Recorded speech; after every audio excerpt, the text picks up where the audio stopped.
Pernahkah kamu merasa ada sebuah jurang yang sangat lebar antara pesan moral Al-Quran yang begitu luhur dengan realitas dunia kita saat ini? Di satu sisi, teks suci kita berbicara tentang keadilan, kesetaraan, dan kasih sayang yang universal. Tetapi di sisi lain, realitas sosial, politik, dan ekonomi umat ini seringkali masih terjebak dalam ketimpangan dan ketertinggalan. Pertanyaannya, apakah ajaran Al-Quran sudah tidak relevan dengan zaman modern? Atau jangan-jangan cara kita menafsirkan teks suci itulah yang sebenarnya sedang jalan di tempat?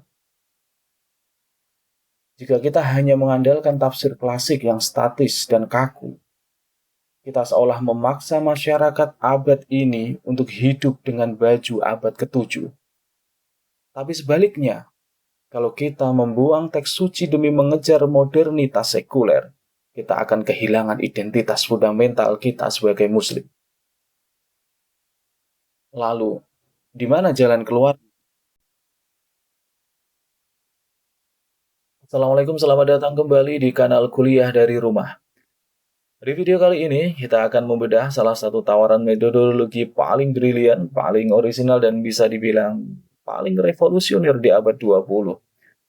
Sebuah mahakarya dari pemikir didikan Oxford dan guru besar Universitas Chicago, Fazlur Rahman. Nah, Rahman datang tidak membawa doktrin kaku, melainkan sebuah jembatan metodologis yang ia sebut sebagai gerakan ganda atau double movement.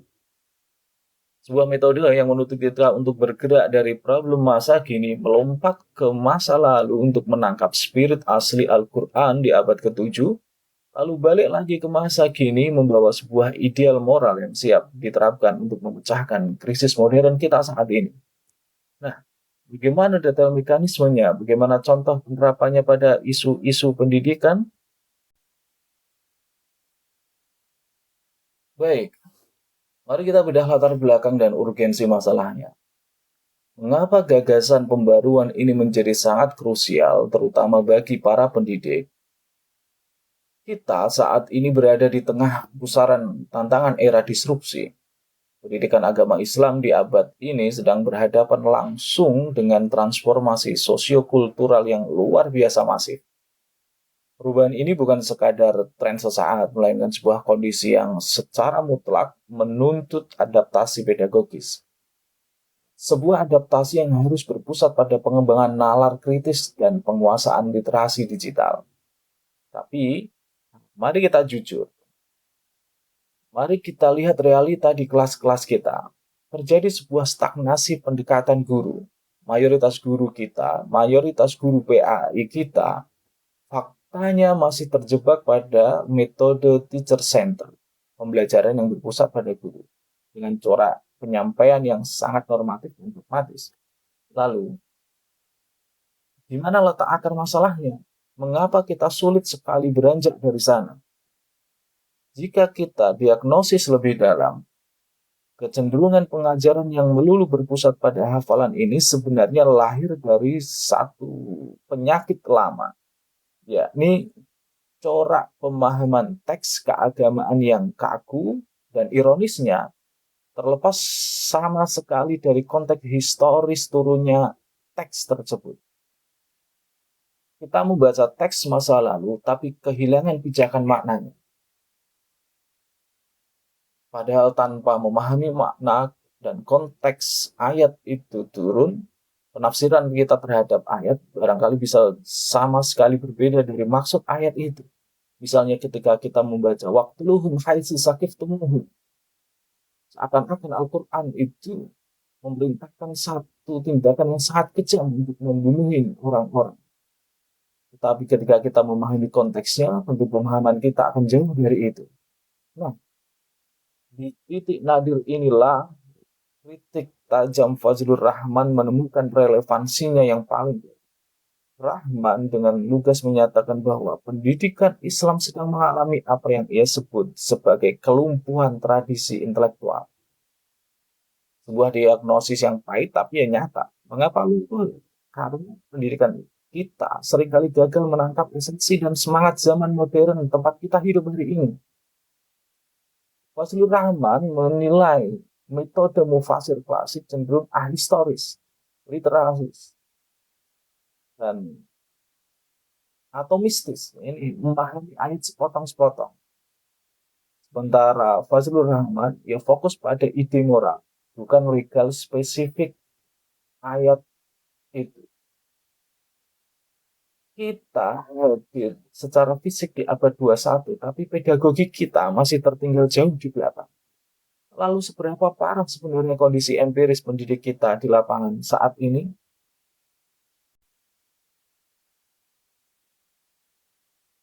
Mari kita turun dari ranah teori dan melihat langsung realitas empiris guru-guru PAI di lapangan saat ini.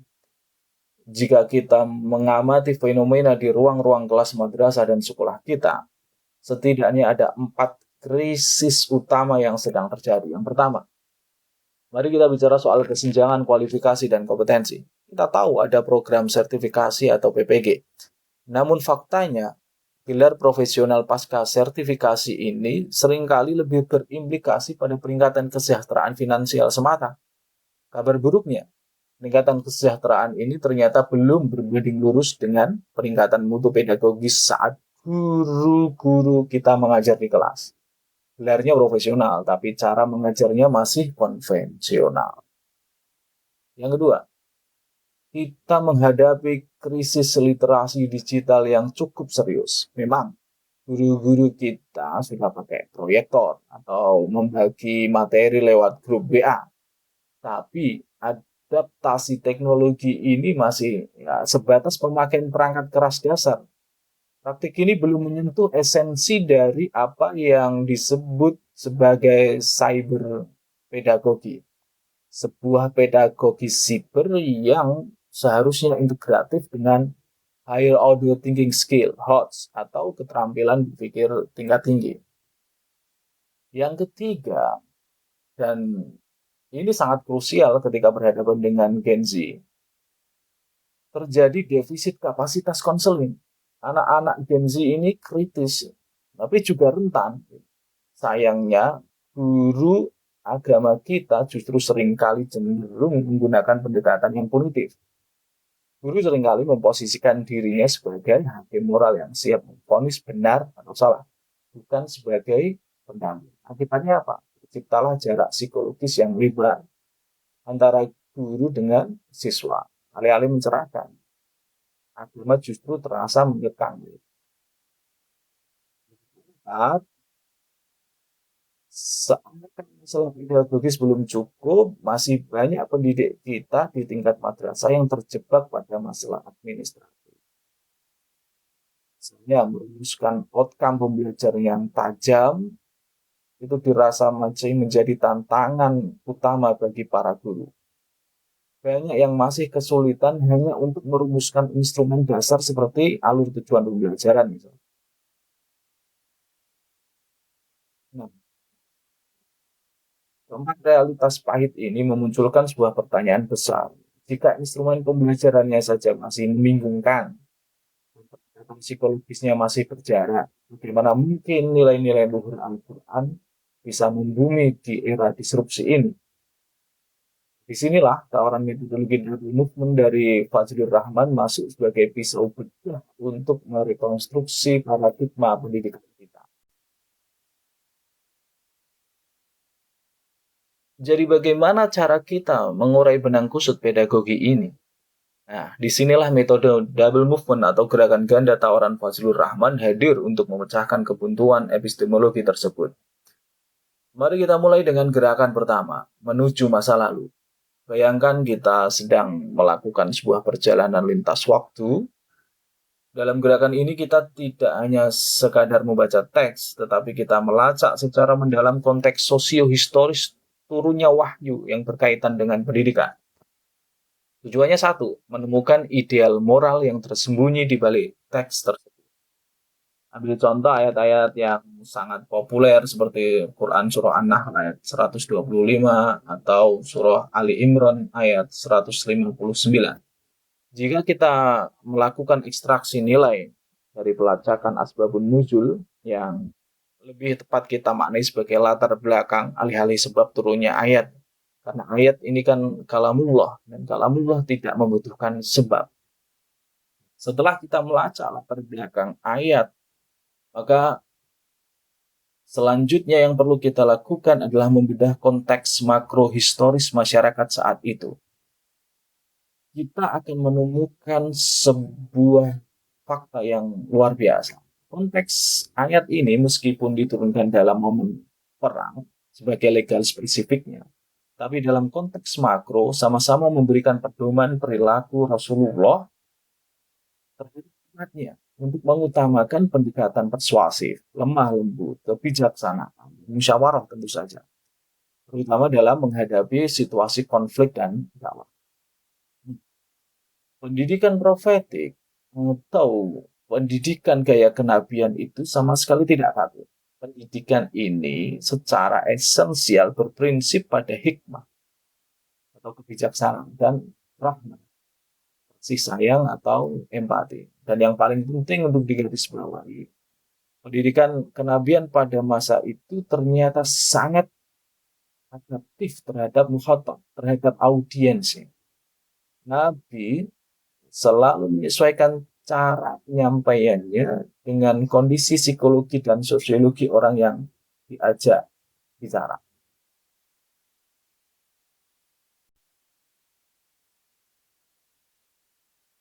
Kita sudah menemukan harta karun berupa ideal moral kedua ayat ini di masa lalu. Tapi awas, kita tidak hidup di abad ke-7.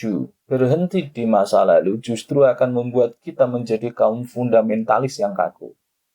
Lalu bagaimana cara kita membawa nilai hikmah dan rahmah melintasi ruang dan waktu untuk memecahkan masalah-masalah pendidikan kita saat ini? Nah, disinilah kejeniusan teori ini bekerja. Kita masuk ke gerakan kedua, kembali ke masa kini. Setelah kita berhasil menangkap esensi ideal moral di masa lalu, tugas kita sekarang adalah menarik dan mengkontekstualisasikan ideal moral tersebut menjadi standar tuntutan keprofesian guru di abad 21 ini. Kita tidak mengcopy paste cara abad ke-7, tapi kita menginstal softwarenya, software nilainya ke dalam hardware abad 21. Mari kita lihat buktinya melalui dua rekonstruksi makna yang sangat radikal. Pertama, mari kita bedah rekonstruksi makna hikmah atau kebijaksanaan. Dulu di masa lalu, pemaknaan hikmah ini seringkali hanya terbatas pada kefasihan bertutur kata secara verbal. Seorang guru yang bijak ya, adalah seorang penceramah yang ulung gitu. Namun di era ini makna hikmah itu harus bertransformasi menjadi penguasaan pedagogi modern dan literasi digital.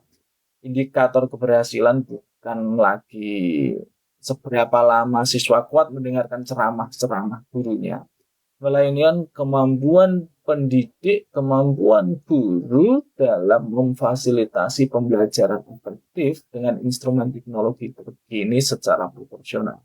Jadi, guru yang hikmah, guru yang bijaksana hari ini adalah guru yang melek digital. Ya, bagaimana dengan transformasi rahmah atau kasih sayang? Dalam dimensi kenabian, kita tahu ini merujuk pada sifat kelembutan Nabi dalam mendidik. Lalu bagaimana implementasi modernnya saat menghadapi anak-anak Gen Z yang rentan stres dan kritis itu, kasih sayang ini mewujud secara konkret dalam urgensi penguasaan kompetensi bimbingan konseling bagi setiap peserta. PA itu tidak boleh lagi sekadar menjadi polisi moral, tetapi harus menjadi konselor yang punya empati yang tinggi. Melalui dua gerakan metodologis inilah kita bisa menjamin bahwa standar kompetensi guru kita bisa melesat maju tanpa tercerabut dari akar nilai-nilai agamanya.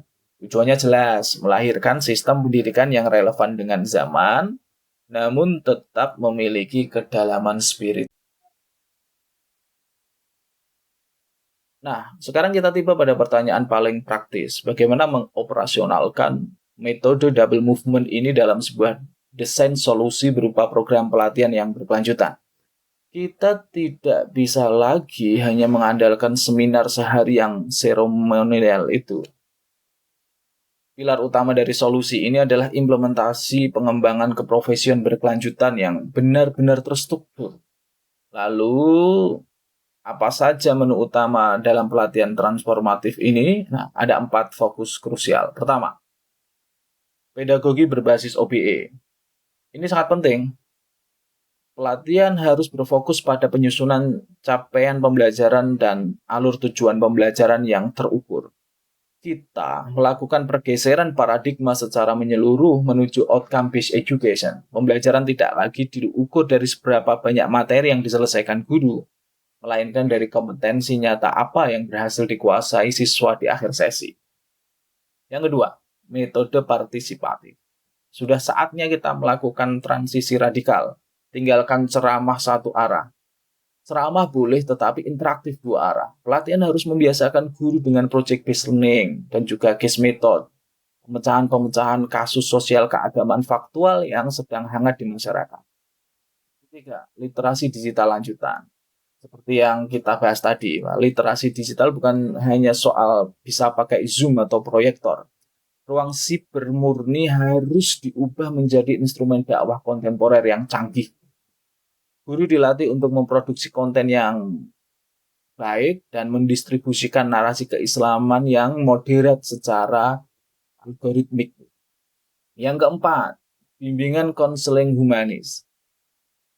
Ini yang sering terlupakan barangkali ya. Kita harus membekali para guru dengan teknik active listening, mendengarkan secara aktif, dan kemampuan untuk menyelesaikan konflik. Tujuan utamanya tentu sangat mulia, mengembalikan fungsi asli seorang guru agama sebagai uswatun hasanah, sebagai teladan yang baik, dan menjadi sahabat dialog yang aman bagi siswi.